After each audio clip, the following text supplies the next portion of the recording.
Who'd have thought toilet roll could be so heavy? This morning, before I'd even left the house, I had a message from a man called Neil. He wanted to know whether I would be interested in buying a Rover 45. I said, yeah. And here it is. Would you like a closer look? There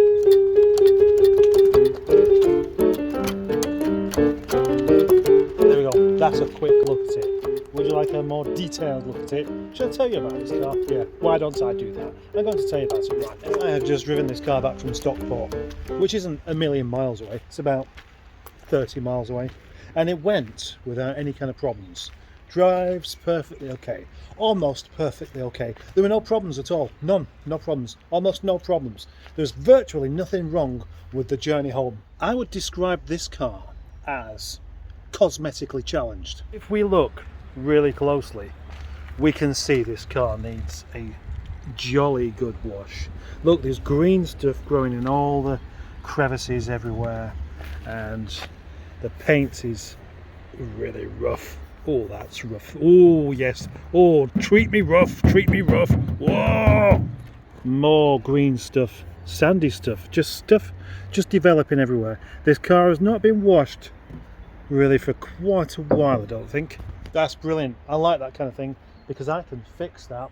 I can make that look better with just a wash, and then just some clay barring, and then just some paint rectification, and then just some wax. They'll all contribute. They'll all make this car much nicer. But you know, the challenge doesn't stop there. From here you can see that there is lack appeal on the bonnet, but that's no big deal. That is a bit difficult to fix, but it's not really the end of the world, is it? Working clockwise from the front, I shall continue. We have a scuff on the bumper there, which is fairly typical of a car of this age, and then more of this green stuff that can be gotten out with a brush, found there and there and there, and basically anywhere where there is somewhere for it to be trapped and have somewhere to live.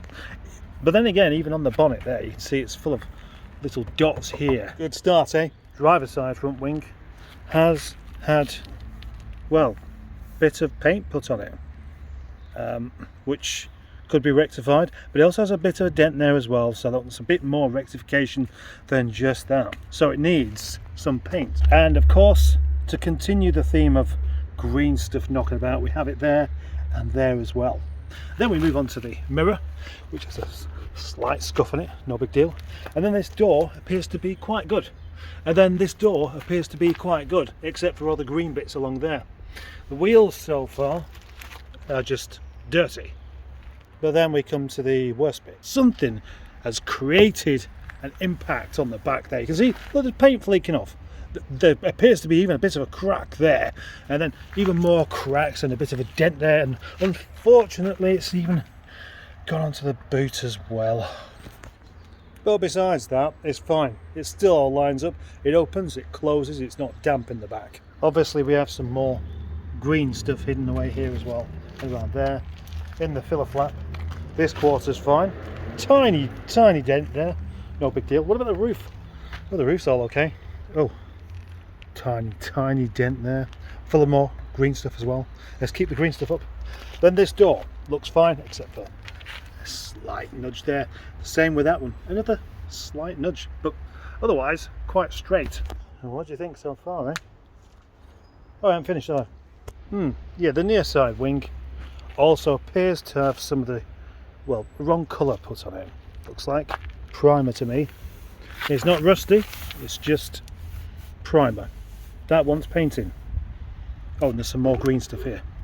And then this corner of the bumper, we can see again another scuff there, another bits of, why do bumpers always take the damage, eh? Poor things.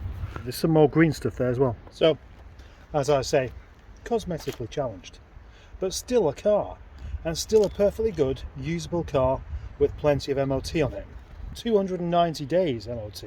This is MOT'd right until next year, right into February. So that's a good thing, isn't it? And the mileage, 86,000. A car like this will have many rough features due to its age. It's 21 years old, so it can be forgiven for a few things.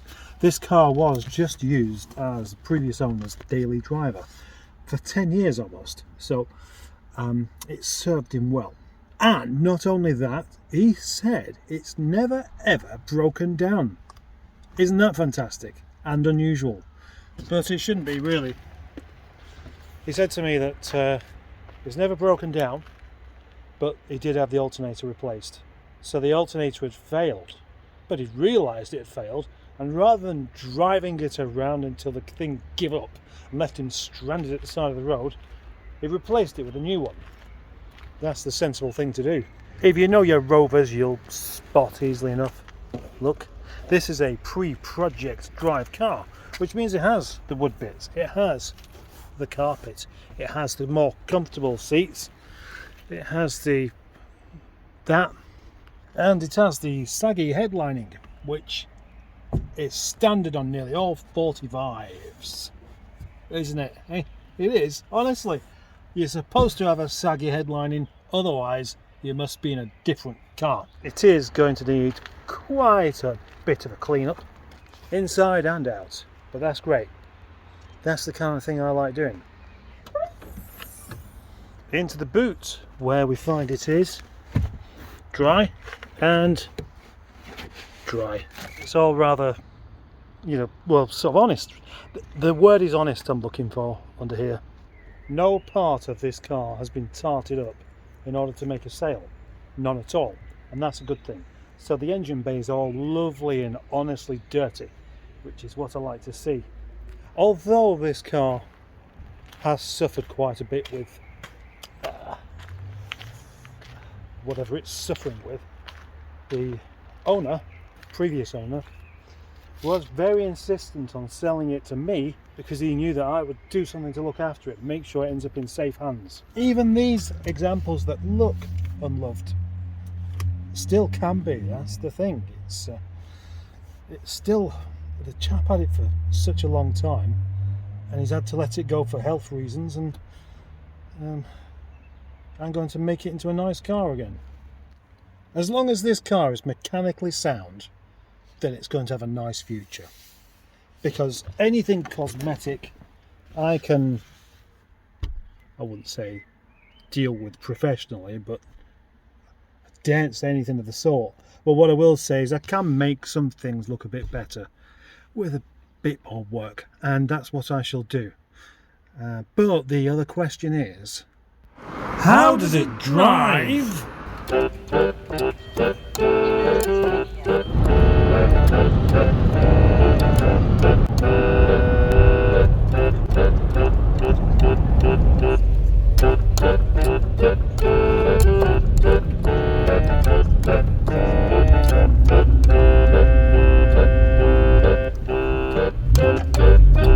I'm in a different car. I'm in a car with currently no name and no clear future, but it will have a future, that's for definite. Behind me, I'm followed by Senior Mustard and a makeshift dog cage. 2 miles in, only a couple of things to report.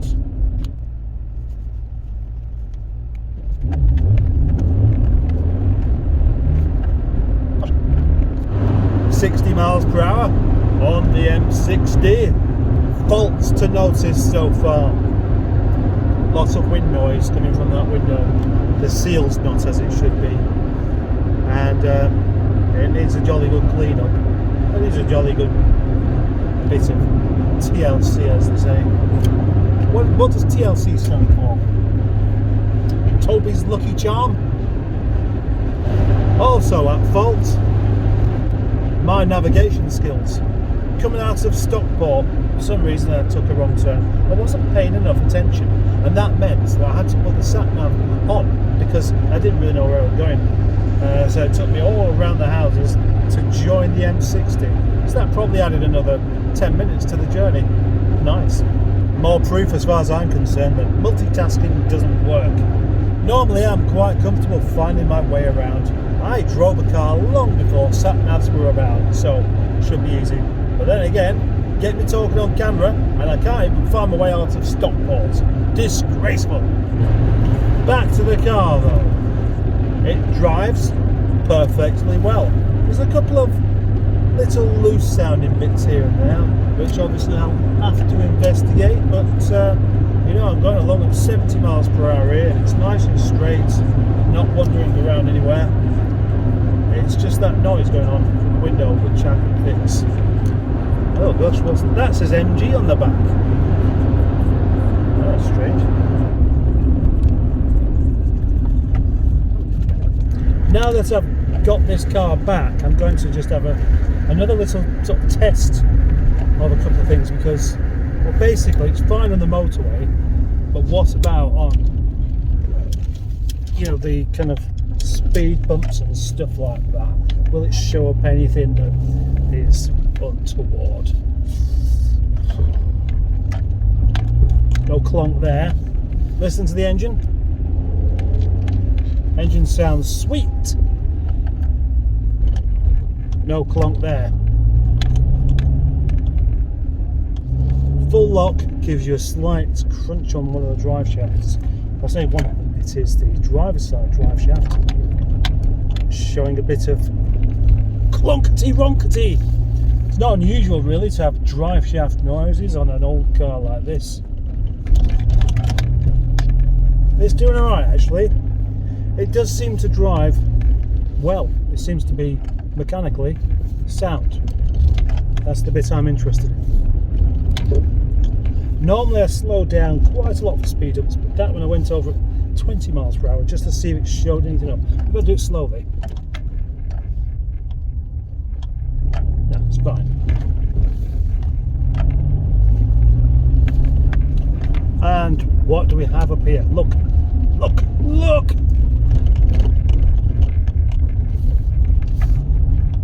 Cows!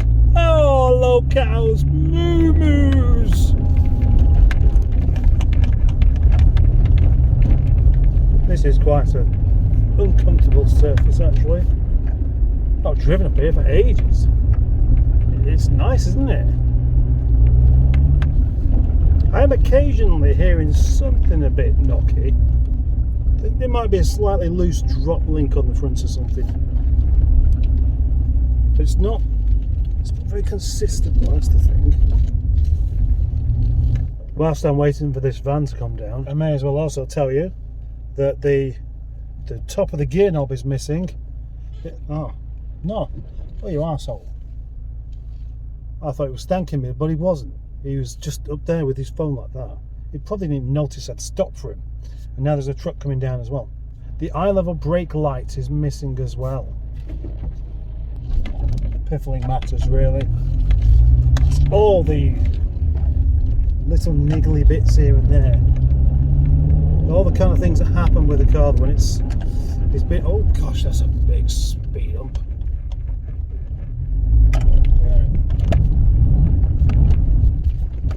I don't normally take my cars to nice destinations just for a couple of pictures. But there we go. Ooh, stretch it! Look at that, watch this, watch it stretch. Stretches into a long wheelbase and a short bonnet. Ugh. What about just a long boot 45. This is another one of those fabulous cars that in its condition just puts me straight back to when I first learned to drive. Having a car in a similar kind of condition, mechanically sound but just a bit tatty all over, makes me a bit nostalgic. I always find this though, you buy a car that is really rather rough around the edges and it just, well for me anyway, it just makes me all whimsical. And I like it. I like it because of it being rough. Although obviously it's not going to stay that way. If I was to sell this car on straight away, the chances are it would end up in the same person's hands that Neil didn't want it in the first place, which would be someone just taking advantage of a cheap, tatty car and just running it into the ground or into a tree, whichever came first. That means I feel obliged to make this car much nicer. One thing I always do with cars is give them names. It's a good idea. It makes them Well, it humanises them, doesn't it? Gives them a bit more life.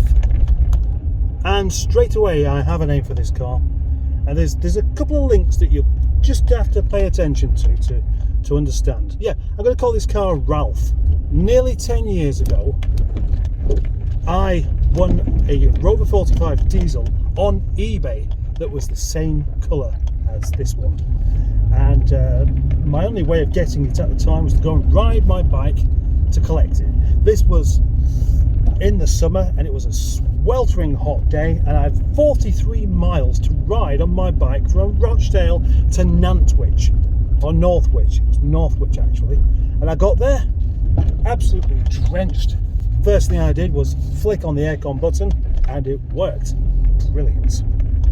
This particular car was the car that we brought home our twin girls with, so that gives it a little bit of something of a memory. Not just the car, but my wife remembers exactly what song was on the radio. So the first song our girls ever heard was by Suede. Now, do you remember a terrible Warrington-based sitcom called 2 Packets of Lager and a Packet of Crisps, Please? Yeah, do you? Well, there's a character in that called Johnny Keogh, and this car had the letters K-E-O. So you might be thinking that I called that car Johnny or Keogh, but no, the link and the name for this is going to go a bit further than that. You see, on the V5 of that particular car, the previous owner was called Ralph Little, and Ralph Little was the name of the man who played Johnny Keogh, which was a remarkable coincidence, don't you think? And so I hereby name this car Ralph. Yes, Ralph. Except for one thing. I had a message off of Neil when I got back, and apparently it's already got its name. It's Sky. So what do I do now? Call it Ralph anyway? Or call it Sky because it's already called Sky? Well, it is actually up to me. But then I don't like to change names. Well, I've done it once or twice, but then I felt bad about it. So I'm going to call it Ralph. I mean Ralphski. Ralph Sky. Yeah, it's called Ralph Sky. Ralph Sky. It sounds like Ralphski in Brum. I'm going to have a look underneath it to satisfy my curiosity. Make sure the floor pan isn't rotten. That's the next job. It's Wedgwood blue, isn't it? Wow, that's good. It's a bit brown in places, but it's solid. It's just had a good tap about. Nothing wrong with it anywhere. Excellent. All good. Seems fairly clear then. Car's good. Mechanically it's sound. Good MOT history. Nice. It deserves some proper nice treatment. Thing is, have I got a replacement rear bumper, or did I sell the one I had? I probably sold it, but I'm gonna have a look anyway. Doesn't look like it. No. Look, there's Nigel's front bumper. It's gonna get lost in those trees if I don't act quickly. That's unfortunate. I was sure I had a 45 bumper knocking about.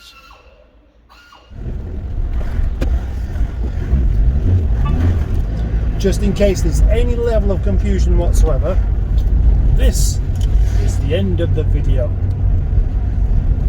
Good night and enjoy your sandwich.